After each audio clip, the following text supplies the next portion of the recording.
نحمده ونصلي على رسوله الكريم اما بعد فاعوذ بالله من الشيطان الرجيم بسم الله الرحمن الرحيم رب اشرح لي صدري ويسر لي امري واحلل عقدة من لساني يفقهوا قولي۔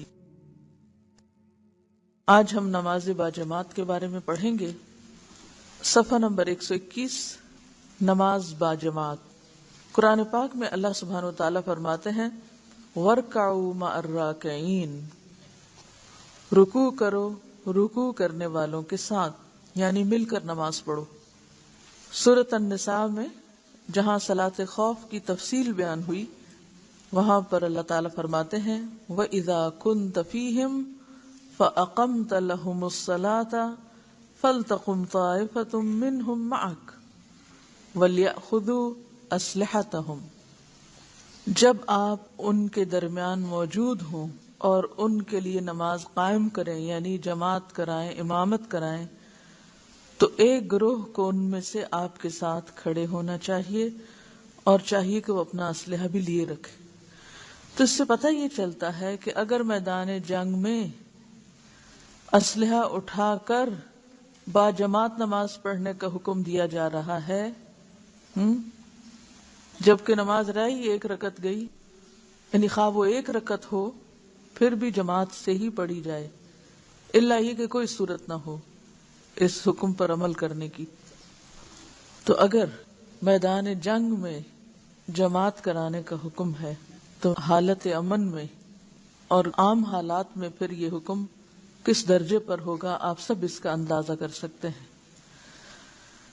حضرت ابن مسعود رضی اللہ عنہ سے روایت ہے ان رسول اللہ صلی اللہ علیہ وسلم علمنا سنن الہدى وان من سنن الہدى الصلاة في المسجد الذي يؤذن فيه وفي رواية ولو انکم صلیتم في بیوتکم كما يصلي هذا المتخلف في بيته لتركتم سنة نبيكم ولو تركتم سنة نبيكم لضللتم وما من رجل يتطهر فيحسن الطهور ثم يعمد إلى مسجد من هذه المساجد إلا كتب الله له بكل خطوة حسنة ويرفع بها درجة ويحط عنه بها سيئة وما يتخلف عنها إلا منافق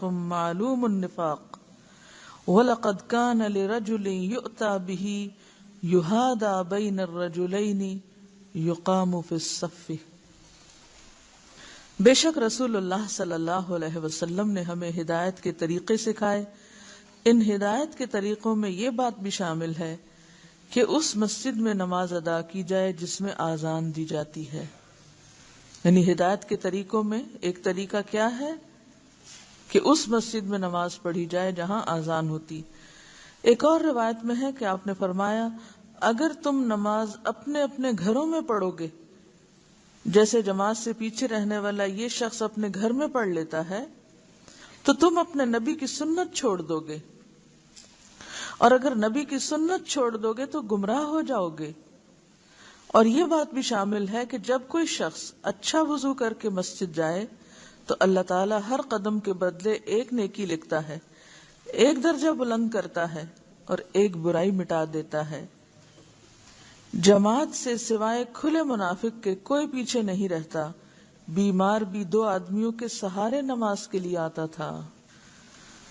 رسول اللہ صلی اللہ علیہ وسلم نے فرمایا اکیلے شخص کی نماز سے جماعت کے ساتھ نماز پڑھنا 27 درجے زیادہ ثواب رکھتا ہے۔ رسول اللہ صلی اللہ علیہ وسلم نے فرمایا اس ذات کی قسم جس کے ہاتھ میں میری جان ہے، البتہ میں نے ارادہ کیا کہ میں لکڑیاں جمع کرنے کا حکم دوں، پھر آذان کہلواؤں اور کسی شخص کو امامت کے لیے کہوں، پھر ان لوگوں کے گھر جلا دوں جو نماز میں حاضر نہیں ہوتے۔ حضرت عبداللہ بن ام مکتوم رضی اللہ عنہ نابینا تھے، انہوں نے اپنے اندھے ہونے کا عذر پیش کر کے اپنے گھر پر نماز پڑھنے کی اجازت چاہی۔ تو نبی صلی اللہ علیہ وسلم نے فرمایا آذان سنتے ہو؟ عبداللہ نے کہا جی ہاں۔ آپ نے فرمایا تو پھر نماز میں حاضر ہو۔ آپ سوچئے ذرا کہ نابینا کو گھر میں نماز پڑھنے کی اجازت نہیں ملی، اور آنکھوں والے جو اذان سن کے مسجد میں نماز پڑھنے نہیں جاتے، ان کا قیامت کے دن پھر کیا حال ہوگا۔ ایک اور حدیث میں آتا ہے جو شخص اذان سنے پھر باجماعت نماز ادا نہ کرے تو اس کی کوئی نماز نہیں، یعنی اس کی نماز ہی نہیں، الا یہ کہ کوئی عذر رکاوٹ بن گیا ہو، کوئی ایسی مجبوری آ گئی ہو کہ واقعی وہ عذر ہو۔ یہ ابن ماجہ کی روایت ہے۔ اب وہ عذر کیا عذر ہے کہ جس میں انسان کے اندر استطاعت ہی نہیں، وسعت ہی نہیں۔ اسی لیے آپ دیکھتے ہیں کہ صحابہ کرام بیمار بھی ہوتے تھے تو سہارا لے کے مسجد میں آ جاتے تھے۔ آپ صلی اللہ علیہ وسلم نے مرض الموت میں بھی مسجد آ کر نماز پڑھائی تھی، یعنی صحابہ کرام بھی یہی کرتے تھے، بیمار بھی ہوتے تھے تو جب تک ہمت ہوتی تھی مسجد پہنچتے تھے، اور خود آپ صلی اللہ علیہ وسلم بھی بیماری کی حالت میں جب ہوش ہوتا تو مسجد میں آ کے نماز پڑھاتے تھے۔ اب اگلا مسئلہ ہے عورتوں کو مسجد میں آنے کی اجازت، یعنی یہ احکام بنیادی طور پر مردوں کے لیے ہیں۔ نماز باجماعت مردوں پہ لازم ہے، بعض کے نزدیک واجب ہے، بعض کے نزدیک فرض عین ہے، بعض علماء فرض کفایہ کہتے ہیں اور بعض اس کو سنت مؤکدہ کہتے ہیں، لیکن کوئی بھی اس کو نفل کا درجہ نہیں دیتا کہ ٹھیک ہے کوئی پڑھے تو پڑھے، نہیں پڑھتا تو کوئی بات نہیں۔ لیکن عورتوں کے لیے اس میں کیا حکم ہے؟ رسول اللہ صلی اللہ علیہ وسلم نے فرمایا جب تمہاری عورت مسجد کی طرف جانے کی اجازت مانگے تو اسے ہرگز منع نہ کرو، یعنی عورتوں کے لیے نہ فرض ہے، نہ سنت ہے، نہ نفل ہے۔ لیکن اگر کوئی عورت اللہ کے گھر میں آنے کی اجازت مانگے تو اللہ کا گھر اس پہ بند نہ کیا جائے، شوہر اس کو روکے مت۔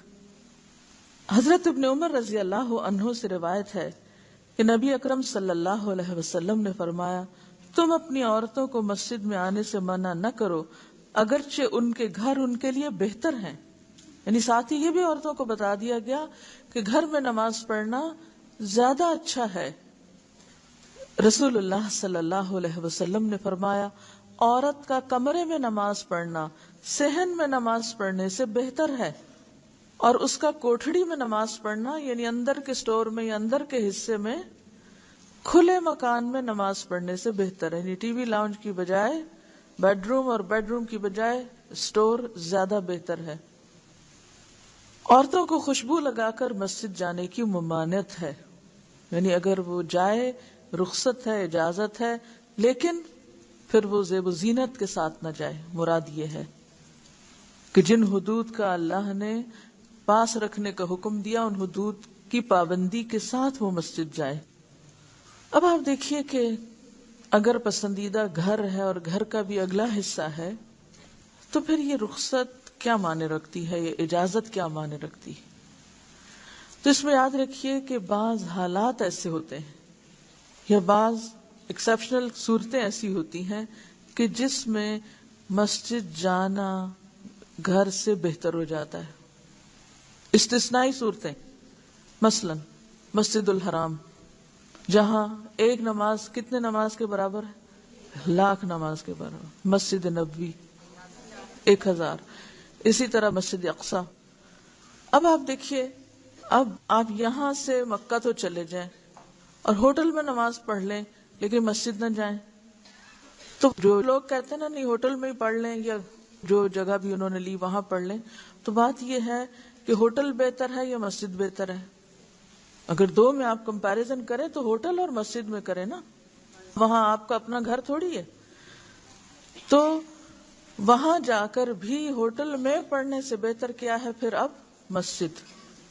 دوسری بات، رمضان کا موقع ہے، اب آپ کو قرآن حفظ نہیں، آپ کے محلے میں آپ کے قریب وسینٹی میں ایسی مسجد ہے جہاں اہتمام ہے، اور یہ بھی آپ کو معلوم ہے کہ جب بہت سارے لوگ اکٹھے ہو کے نماز پڑھتے ہیں تو اس کے اپنے فائدے بھی ہیں۔ تو اگر کبھی عورت اپنے گھر کی ذمہ داریوں سے فارغ ہے اور وہ وہاں جا کر پڑھنا چاہتی ہے نماز تو پڑھ سکتی ہے۔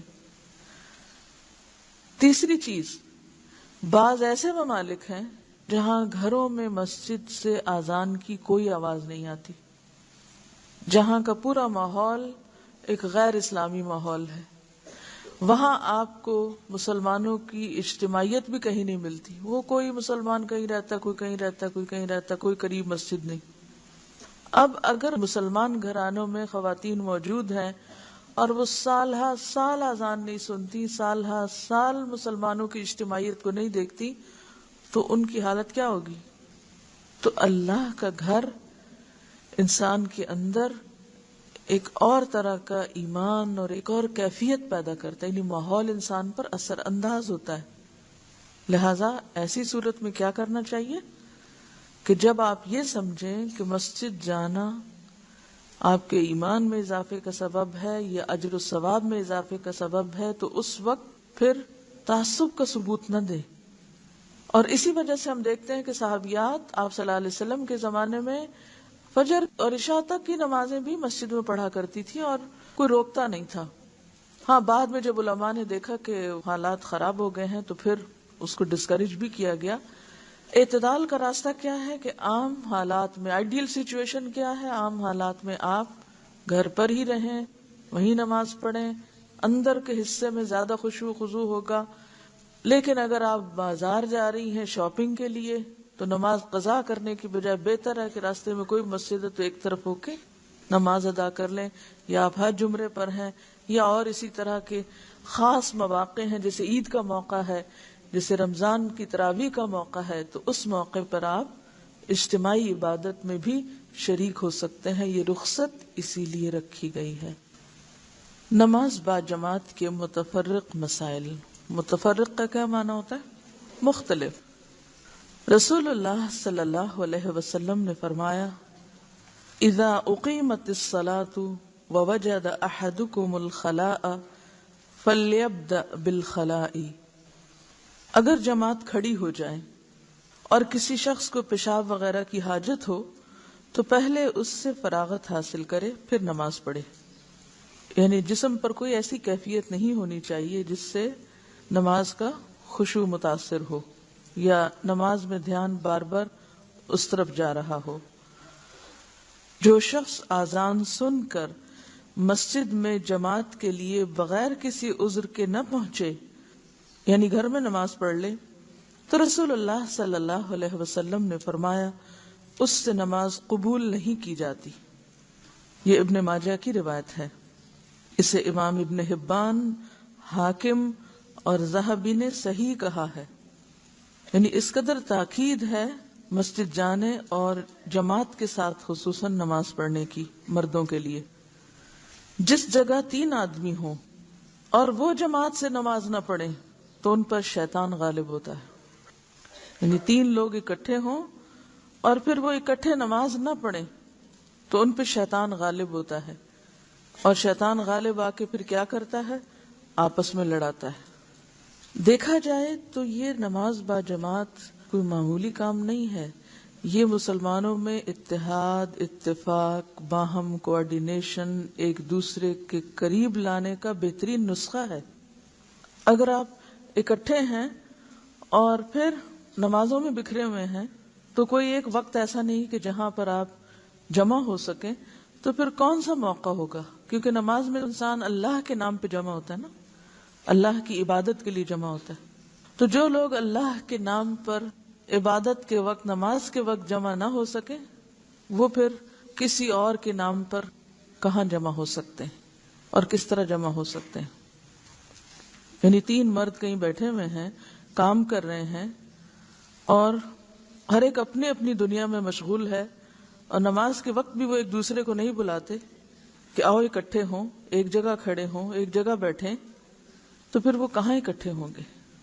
اسی وجہ سے آپ نے جو پیشن گوئی کی تھی کہ سب سے پہلے میری امت میں نماز با جماعت یا نماز کا جو سسٹم ہے اس میں خلل آئے گا اور اس کی تاربوت جو ہے وہ بکھرے گی، اور پھر اس کے بعد باقی چیزیں۔ رسول اللہ صلی اللہ علیہ وسلم نے فرمایا، اگر شام کا کھانا تیار ہو اور نماز کا وقت ہو جائے تو پہلے کھانا کھاؤ، کیونکہ عام طور پر ان کے ہاں ایک ہی میل ہوتا تھا اور وہ شام کا، اور یہ بھی پتہ چلتا ہے کہ ان کا شام کا کھانا کتنا ارلی بھی ہوتا تھا، بالکل عین سونے کے وقت نہیں ہم لوگوں کی طرح۔ تو پہلے کھانا کھا لو، اور کھانا کھانے میں جلدی نہ کرو، یا جیسے رمضان میں افطار کے وقت بھوک لگی ہوتی، حضرت عبداللہ بن عمر کا کھانا تیار ہوتا اور جماعت بھی کھڑی ہو جاتی تو وہ اس وقت تک نماز کے لیے نہ آتے جب تک کھانے سے فارغ نہ ہو جاتے، حالانکہ وہ امام کی قرات بھی سن رہے ہوتے تھے۔ تو یہ نہیں کہ وہ جماعت ساری ختم کر دے، مراد یہ ہے کہ اللہ اکبر امام کہہ چکا، اس نے سورۃ الفاتحہ شروع کر دی تو یہ پیچھے سے جوائن کر لیتے تھے، لیکن اگر کھانا لگا اور کھانا شروع کیا ہوا تو کھانا کھا کر نماز شروع کرتے۔ ایک اور بات یہ کہ ان کا کوئی 7 کورس میل نہیں ہوتا تھا کہ جس میں پھر ان کو 1-2 گھنٹے چاہیے ہوتے تھے کھانا کھانے میں اور انجوائے کرنے میں۔ وہ چند کھجوریں اور پانی ہے، تھوڑی بہت کوئی چیز ہوتی تھی جسے کھانے میں بھی 10-12 منٹ لگتے تھے کہ ایک دفعہ اذان ہوئی، اذان کے بعد جب تک اقامت ہوتی ہے اور نماز شروع ہوتی ہے جب تک وہ کھانا کھا کے بھی پہنچ جاتے تھے۔ سردی اور بارش کی رات میں رسول اللہ صلی اللہ علیہ وسلم نے گھروں میں نماز پڑھنے کی اجازت دی ہے، کیونکہ اس زمانے میں نہ تو سڑکیں پکی تھیں اور نہ لوگوں کے پاس گاڑیاں تھیں کہ جن میں بیٹھ کر وہ مسجد تک جا سکیں۔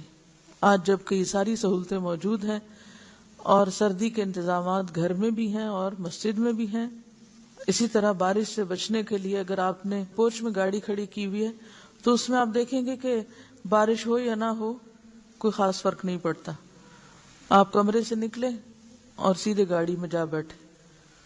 تو ان سہولتوں کے ہوتے ہوئے پھر یہ رخصتیں نہیں رہتی، لیکن جب بارش تکلیف اور اذیت کا سبب ہو، آپ کے پھسلنے کا، گرنے کا اور سردی سے بیمار پڑنے کا، تو پھر اور بات ہے۔ اس زمانے میں تو پھر سارے ہی کام رک جاتے تھے نا۔ لیکن یہ کس قدر افسوس کی بات اور حیرت کی بات ہے کہ ہم دنیا کے کاموں کے لیے تو بازار گھوم آئے، چاہے بارش ہو رہی ہو یا سردی ہو، یعنی انہی دنوں میں انہی راستوں سڑکوں پہ ہم گاڑیاں دوڑاتے پھریں اپنی دنیا کے لیے، لیکن جب نماز کا وقت ہو تو یہ حدیث یاد کر لیں کہ وہ اجازت ہے گھر میں پڑھنے کی، کیونکہ سردی ہے آج یا بارش ہے آج۔ تو یہ بھی دیکھا جائے گا کہ کس کانٹیکسٹ میں یہ بات کہی گئی ہے۔ صفوں میں مل کر کھڑا ہونے کا حکم۔ رسول اللہ صلی اللہ علیہ وسلم نے فرمایا، سووا صفوفکم فإن تسویۃ الصفوف من اقامت الصلاۃ، اپنی صفوں کو برابر کرو، بلا شبہ صفوں کا برابر کرنا نماز کے قائم کرنے میں سے ہے۔ صف کی درستگی اقامت صلاۃ کا حصہ ہے۔ قرآن حکیم میں ہے وَأَقِیمُوا الصَّلَاةَ، اور نماز قائم کرو۔ تو قائم کرو کا معنی کیا ہے؟ یعنی ارکان اور سنن کی تعدیل۔ تعدیل کا مطلب اطمینان سے ادا کرنا، ہر ایک کو اس کا حق دینا۔ تعدیل کا لفظ کس سے ہے؟ عدل سے ہے۔ عدل کس کو کہتے ہیں؟ انصاف کو۔ اور نماز میں انصاف سے مراد کیا ہے؟ یہ برابری سے مراد کیا ہے؟ کہ ہر رکن اس کا اپنی اپنی جگہ صحیح طور پر ادا ہو، ایک دوسرے میں ملا ہوا نہ ہو۔ سنن کی تعدیل اور رعایت سے نماز پڑھو۔ رسول اللہ صلی اللہ علیہ وسلم فرماتے ہیں کہ صفوں کا سیدھا کرنا بھی نماز کے قائم کرنے میں داخل ہے۔ اس سے معلوم ہوا کہ صفوں کا ٹیڑھا ہونا نقصان کا موجب ہے۔ صفوں کا ٹیڑھا ہونا نقصان کا موجب ہے۔ کیا نقصان ہے؟ اختلاف کا سبب ہے۔ صفوں کا بننا، باجماعت نماز پڑھنا اتحاد کا ذریعہ ہے، اور صفوں کا بکھرنا اختلاف کا ذریعہ ہے۔ رسول اللہ صلی اللہ علیہ وسلم نے فرمایا، صفوں کو سیدھا کرو، کیونکہ صف کو سیدھا کرنا نماز کے حسن میں سے ہے۔ حضرت نعمان بن بشیر رضی اللہ عنہ روایت کرتے ہیں کہ رسول اللہ صلی اللہ علیہ وسلم ہماری صفوں کو ایسا برابر کرتے گویا ان کے ساتھ تیروں کو برابر کرتے ہوں، بالکل سٹریٹ، یہاں تک کہ ہم نے نبی صلی اللہ علیہ وسلم سے صفوں کا سیدھا کرنا سمجھ لیا۔ یعنی یہ بھی باقاعدہ سیکھا، یہ کام بھی سیکھنے سے تعلق رکھتا ہے۔ ایک دن آپ جماعت کے لیے کھڑے ہوئے اور تکبیر کہنے کو تھے کہ ایک شخص کو دیکھا، اس کا سینہ صف سے باہر نکلا ہوا ہے، یعنی ویسے لائن میں کھڑا ہے لیکن ذرا سا آگے ہو کر۔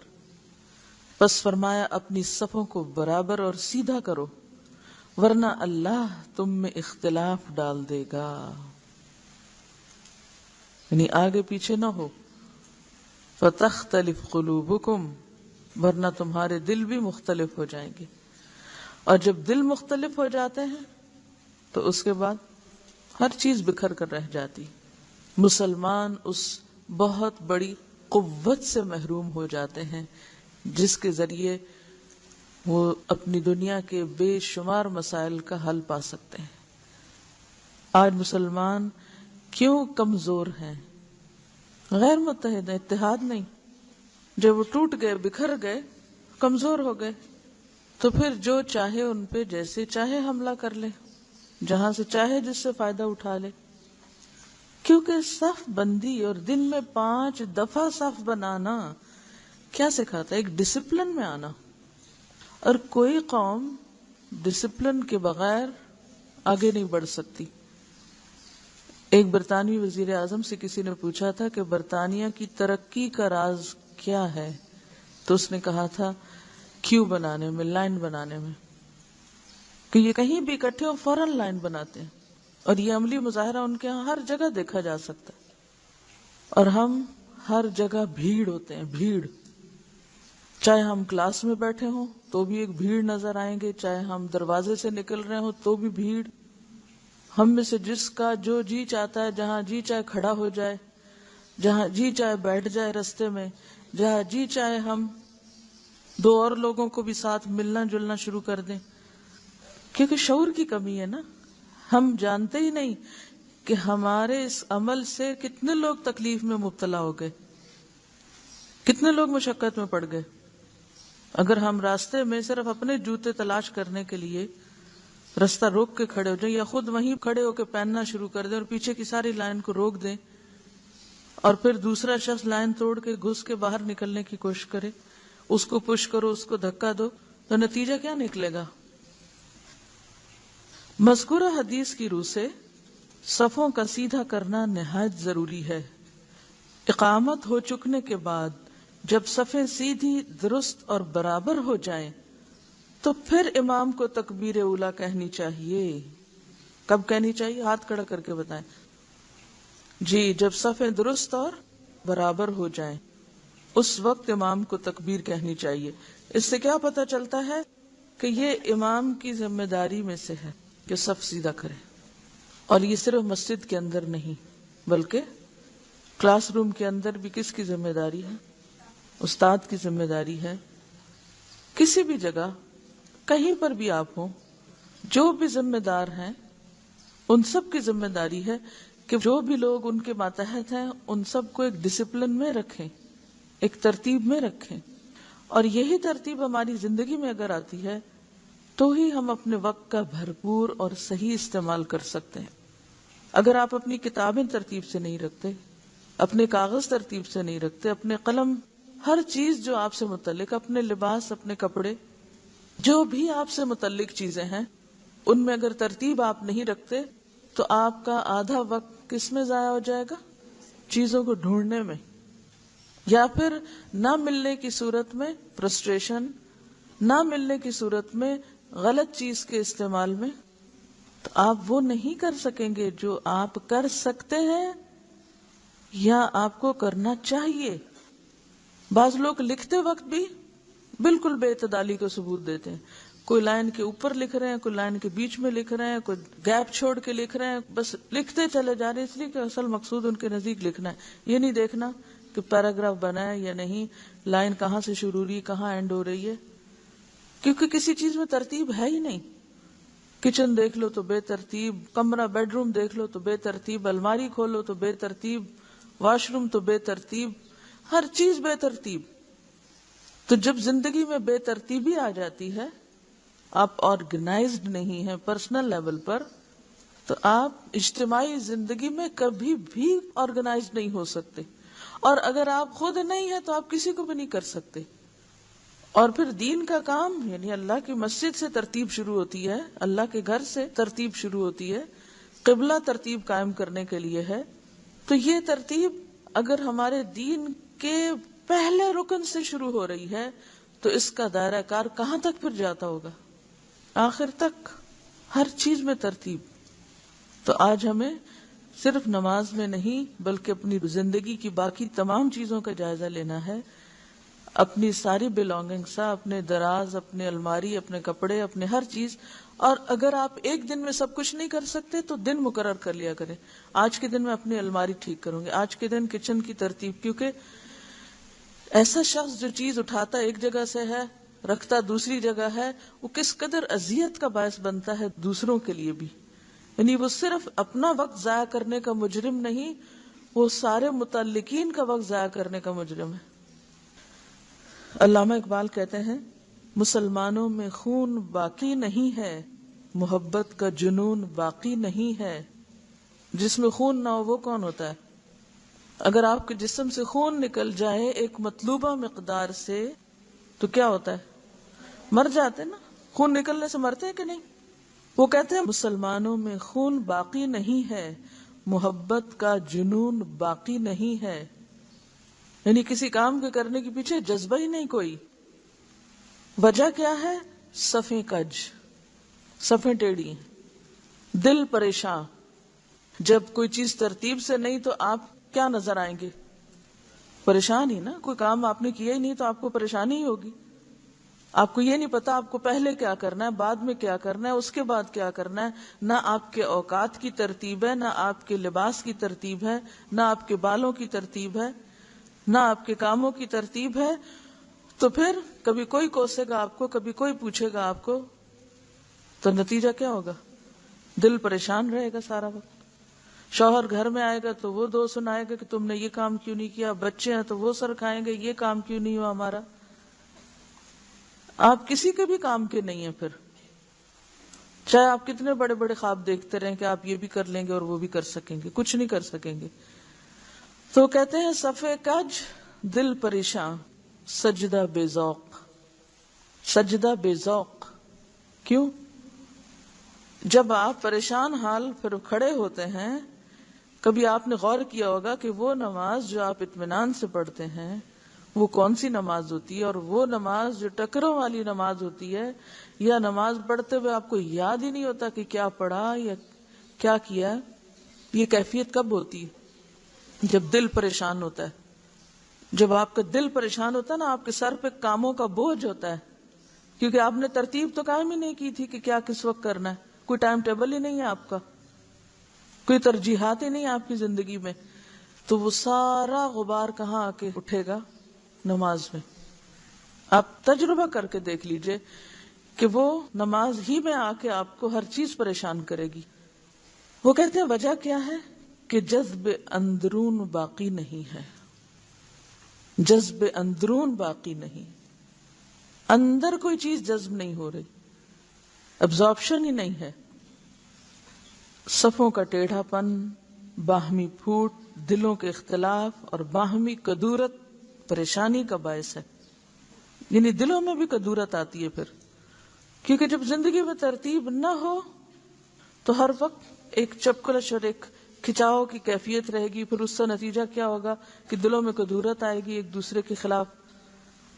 حضرت انس رضی اللہ عنہ روایت کرتے ہیں کہ رسول اللہ صلی اللہ علیہ وسلم نے فرمایا، اپنی صفیں ملی ہوئی رکھو، اپنی صفیں ملی ہوئی رکھو، یعنی کندھے سے کندھا اور قدم سے قدم ملا کر کھڑے ہو، اور صفوں کے درمیان نزدیکی کرو۔ اس کا کیا مطلب ہے؟